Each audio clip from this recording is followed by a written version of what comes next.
Hey everybody, I'm Scott. It's fundraising time again at antiwar.com. We need your help, and here's how you can help. Stop by antiwar.com/donate or call Angela Keaton, our development director, at 323-512-7095. That's 323-512-7095, or you can shoot her an email over to akeaton@antiwar.com.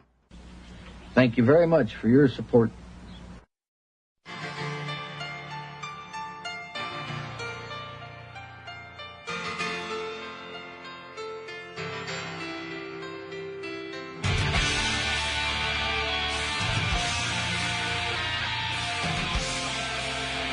All right, y'all, welcome back to the show.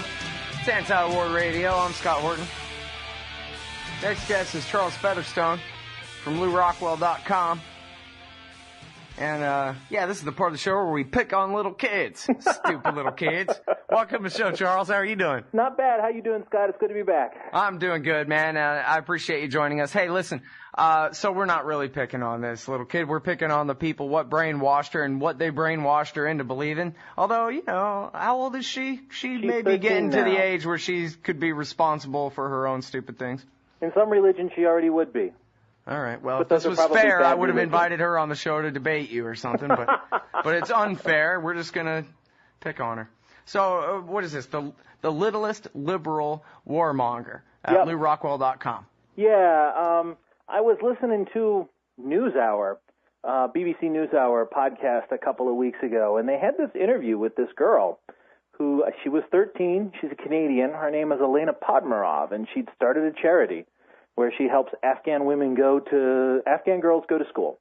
And nothing sort of inherently wrong about that, but there was just something in the tone of her voice, sort of a sharp, brittle certainty that this was the right thing. And she calls herself a human rights activist and believes that school is a fundamental right. And there was just something a little wrong about just hearing her talk. So I went and looked a little bit, and found that I'm not the only person who's questioned this, but this is, you know, it's that kind of certainty. We're going to help people because we know exactly what's right for them.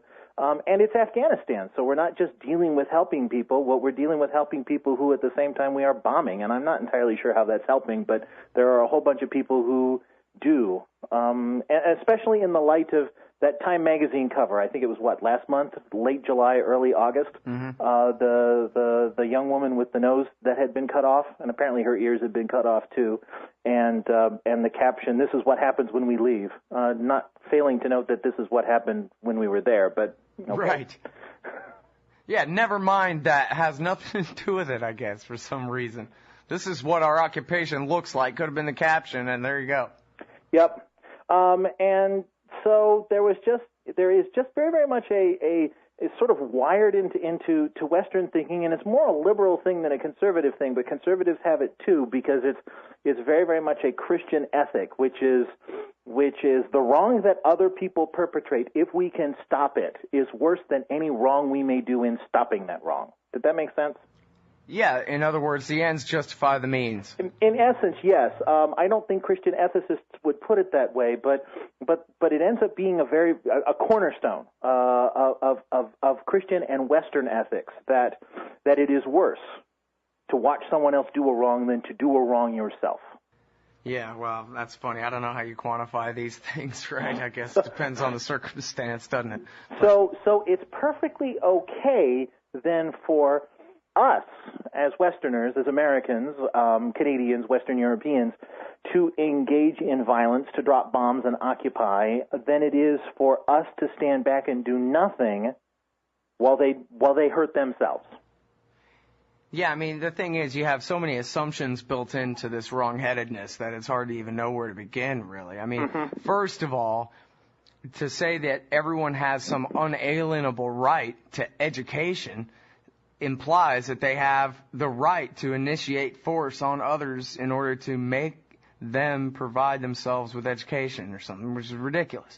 So that couldn't possibly be right just from the very get-go. But then secondly, Canada is the world government now, and Canada is now the world policeman and the arbiter of women's rights in their neighborhoods in the Hindu Kush Mountains. I mean, come on, man, what are we talking about? This is madness. Well, I have known many Canadians, and they are very nice people. But Canada, based on what I have heard, is a place that has gone a little bit overboard. In part because the Canadians can't piggyback on American power. So they don't actually have to do a lot of the hard work themselves internationally, although Canadians have. To the extent that the Canadian military has participated in UN actions and taken some casualties. And as I understand, Canadian casualties in Afghanistan have been a political issue in Canada. But the Canadians are like a lot of sort of progressive, liberal, left-wing Europeans who demand more than they are capable of forcing the world to do. But getting back to this insistence on universals, and I am trying to remember who said it, and I read it recently, but anytime you make a claim to a universal, you are also, in essence, beginning imperialism. Well, I mean, the thing is, I don't really agree with that. It depends on how you go about it. I mean, I guess it's always easiest to just cite Rothbard because he already went over every bit of this, right? Universal rights locally enforced. Of course, we believe, and I don't know whether Rothbard ever really got around to proving this in the Ethics of Liberty or not or what, but at least we can settle for the Declaration of Independence. It's self-evident truth to us. That's as good of an argument as we're coming up with, but we're sticking by it. And that is that everybody is born with just as much divine right to rule their own life as King George III had, and that's what we all believe, and that does go for everybody in Afghanistan. But that has absolutely nothing to do with, or it shouldn't have anything to do with necessarily taking a step and saying, therefore, let's empower our national state to, first of all, destroy all of our liberty in order to go and, masquerade like they're protecting the rights of anybody anywhere else in the world, which is never even their purpose anyway. Of course, It's all window dressing in the first place. But, this girl, she's 13 years old, I think you say in the article, right? And so when you're 13, you just trust the government, especially the whole myth of democracy is that what the government does is what the people want it to do. And whatever it is that the people agree on in majority is the right thing, or else they wouldn't have agreed on it like that. And so, of course, the Canadian government's efforts to protect women in Afghanistan are legitimate, or their efforts to protect women in Canada are legitimate, so why not export that? Of course. It all just goes without saying. In a way, I guess you're right. It's the first step toward imperialism if you don't stop for a minute and break it down a little bit. Or consider the means that you are using. And like you, I am an anarchist, and so while I happen to believe that freedom is the highest value, I also happen to believe that there are going to be people who are going to understand what it means to be free differently than I do. Of course. Well, and you're also the kind of guy who's traveled the world to all different cultures and lived there and experienced them too. So you really know how that is, huh? Yes, I do. In a great many ways, Saudi Arabia is a very free place because it's a good place to be Saudi. if that doesn't sound strange. And I didn't meet many Saudis who were pining over what they couldn't do. So. Well, I mean, it's a hell of a police state as well, though. They'd cut your head right off in the town square, right? I wouldn't call Saudi Arabia a police state. I think in order to be a police state, you have to have a lot more police than Saudi Arabia does. And Saudi Arabia doesn't have a lot of police. But they don't need them, I guess, huh? There are all sorts of different ways to maintain and ensure security. And I think that when it comes to dealing with the Islamists, they do a pretty good job of gathering intelligence. And I think there's a certain amount of discretion involved. If you are discreet in what you do, no one's really going to bother you. Mm-hmm. All right. Well, you know what? I don't know. I'm kind of out of questions for this whole Hillary Clinton-esque. Well, on one angle, I'm not out of questions entirely. You know me, but this whole Hillary Clinton bomb the women to liberty thing, I don't really know what else to go over here as far as that's concerned. It's I think a way to keep some support going for the Afghan war from quarters that are most likely to support this, given that support is flagging otherwise. I mean, it's not a particularly popular war. The right is. Elements of the right are going to support it because it's a war, and that's what the right does. But it's also Obama's war, and music. But yeah. Well, here we'll just end with this for this segment. It's Charles H. Featherstone from LouRockwell.com. I was just gonna work in here. Remember, the WikiLeaks posted that CIA document that said this is how to keep the French involved in the war in Afghanistan, emphasize women's rights. Apparently, that's what they have to do for the democratic population as well. Everything you think is a CIA plot out there. You better work it over. Make sure. You can sign up for the Liberty Radio Network email updates at updates.lrn.fm and join us on Facebook at facebook.lrn.fm.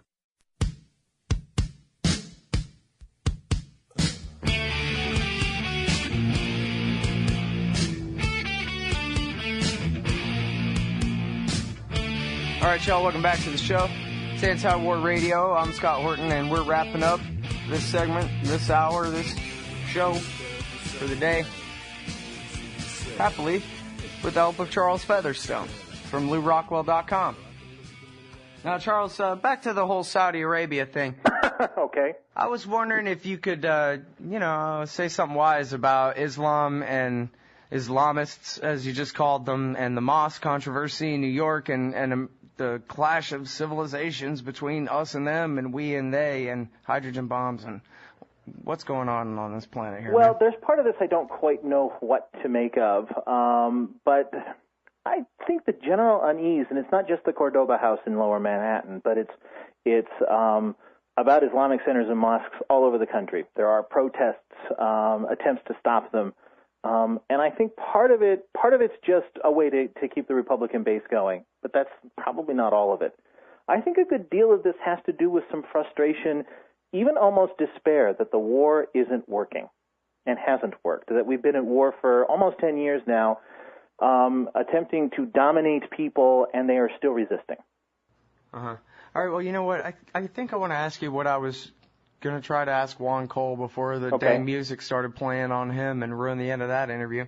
And that was that most Muslims live far away from North America. Most do, yes. And a lot of times, even the ones that live here, they dress different and they wear funny hats and they seem kind of different than us and can't understand what they're talking about if they're next to us on the bus or something. And so it's kind of easy for this picture to be exaggerated on to the conclusion that for some that permanently Western civilization and Islam are incompatible with each other, that September 11th was just the beginning of our new Cold War, if we're lucky, against this new giant Islamic Soviet that's coming to get our ass. And I got to know whether that's really true or whether it's possible that the West, if the West survives one way or the other, can continue to exist in a compatible, copacetic type way with Islam for the long-term future, Charles? Well, I don't believe that this should be the beginning. It should not have been the beginning of a new Cold War. Most Muslims don't care, and by not caring, they are not angry enough to want to engage in this particular kind of violence. Islamist organizations like Al-Qaeda and organizations similarly motivated have attempted to sell violence and use violence, and every time that they have, it has been exceedingly counterproductive. They just engage. They have Sharia and their understanding of what Islamic law is doesn't have enough support. Nobody's going to vote for it, and nobody really wants it.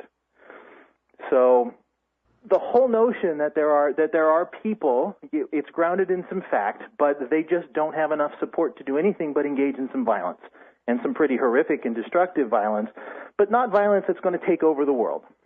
Or even, it sounds like, a single state in the Middle East. No, they've not been successful. The only place Islamist movements have been terribly successful is where they have had external enemies. And even in Iraq, where they had an external enemy, Al-Qaeda in Iraq engaged in such horrific violence that the Iraqi Sunnis turned against them. But everywhere they've managed to do violence, they have survived in Egypt, but they had to stop doing the violence. But in Palestine, they managed to do it because they managed to survive. Hamas has managed to survive because they are able to position themselves against the Israelis. And the Taliban manages to survive because they are able to position themselves against the Americans. But every time an organization like this fights a local government, they lose. Well, you know what? Maybe I have it wrong. It seemed to me that what we're talking about with the so-called war on terrorism and all that, basically is that for very earthly political reasons, such as support for kings in the region and the strangulation and bombing of the Iraqi people off the face of the earth and all of that, we got ourselves in a fight with this militia that used to be friends of ours back in the days in the 1980s, and that, sure, they dress up what they're doing in kind of religious veneer, but what they're really about are earthly political things. But maybe it's the other way around, that they're Islamists and they're motivated by their extremist form of Islam, and they just drape themselves in politics in order to try to cast some legitimacy on what's ultimately their crazy religious belief that really is their motive. What do you think? No, I think the politics comes first, and actually probably I would say one of the most important and influential political figures of the second half of the 20th century is Frantz Fanon, who wrote Wretched of the Earth and I Think the Damned. He was the Afro-Caribbean doctor from Martinique who was in Algeria, and his language of resistance to Western colonial rule has become the language, and it's even the language Al-Qaeda uses. If you read English translations of Sayyid Qutb's Milestones, he talks essentially in the language of socialism, because that's the audience he was writing to in the 50s and the 60s, people who understood the language of Arab nationalism and Arab socialism, and the language of socialism that was abroad in the world. So that was the language he spoke. And it's very much a political vision. It's a political vision rooted in revolutionary violence. It's a political vision that is as much inspired from the left as it is anything else. And it's never had any particular broad currency because those who have espoused it have engaged in pretty horrific violence almost as soon as they can. And when given a choice between their governments and the revolutionaries, even people who don't like their governments, for the most part, will go, well, they are at least the enemy we know, and we can at least live under them. Well, and I think the polls verify that, right? The recent Pew poll had it where, the average guy on the street in the Middle East is not very likely to respect his government at all. But no. He doesn't respect Osama bin Laden and Ayman al-Zawahiri either. If anything, they like Nasrallah, the head of Hezbollah in Lebanon. Yes, and that's Islamism in a Shia context, and that is different than Islamism in the Sunni context, because it has worked differently in the Shia context. But Hezbollah, again, has basically positioned itself against Israel and manages to, like the Ikhwan al-Muslimin, the Muslim Brotherhood, or like Hamas, have managed to deliver in social services and things that people need that they can't get elsewhere. Mm-hmm. Well, it's interesting, when you talk about the kind of radical revolutionary part of the bin Laden ideology. It reminds me of Loretta Napoleoni's book, where I think she describes him like if you read his stuff about economics, he really sounds like a Leninist. Mm-hmm. And that's what it is. And I could see why Leninism wouldn't be all that popular in the Middle East. Maybe. I think, in fact, if I scratch my forehead and think back, Charles, I think maybe that's why the British and the Americans worked so hard to support right-wing religious parties all across the Middle East and Central Asia, whether radical or conservative, to be the alternatives to the socialists back in the days. In the 1950s, for example, Bernard Lewis, who 10 years ago was counseling support for democratic revolutions, Bernard Lewis was telling the United States to support the Saudis and the Hashemites because Gamal Abdel Nasser and Arab nationalism and Arab socialism was the boogeyman. Nasser was at one time the next Hitler. With the nationalization of the Suez Canal, Nasser was the next Hitler, and that's why the Suez War was fought. Mm-hmm. All right, so now, I'm sorry, I'm beating this dead horse with every single guest on the show today, and I think I'm going to keep going after it. It's an argument I feel like I should have won years ago based on simply the number of times I've made the same argument over and over again. I should have won by now, but we're still having this argument about the motivation of those attackers, and the War Party wants us to believe it was because of their religion, even if it was a radical interpretation of it. And it seems to me the parallel the other way, if it was like the new Red Dawn movie coming out and the Chinese occupied America, America, take Islam out of it, it would mostly be the most right-wing Christians with guns who would be the militia guys fighting them, maybe even trying to get to China to kill people there. But it wouldn't be because Jesus mandates it the most or whatever. It's because people who are right-wing religious types with rifles are the most likely to do that kind of thing, you know, no matter where in the world they are. It is my belief that this is primarily a political struggle, but it uses the language of religion.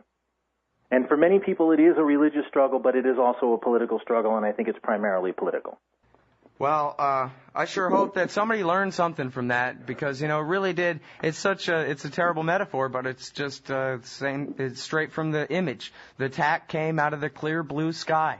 There was no explanation for it, and there hasn't been this whole time, really. And the fact that, you know, you and I have ours and it makes sense doesn't mean it's filled the void. So we got to keep working on it. And a lot of people want to believe they did it because they hate our freedom. Yeah, it's an explanation they believe but don't think about. It's more than halfway through 2010 now. We got to get over it. All right, thank you, Charles. God bless you, Scott. It's Charles Featherstone, everybody. LouRockwell.com/Featherstone. See you tomorrow. Thanks for listening. I really do appreciate it.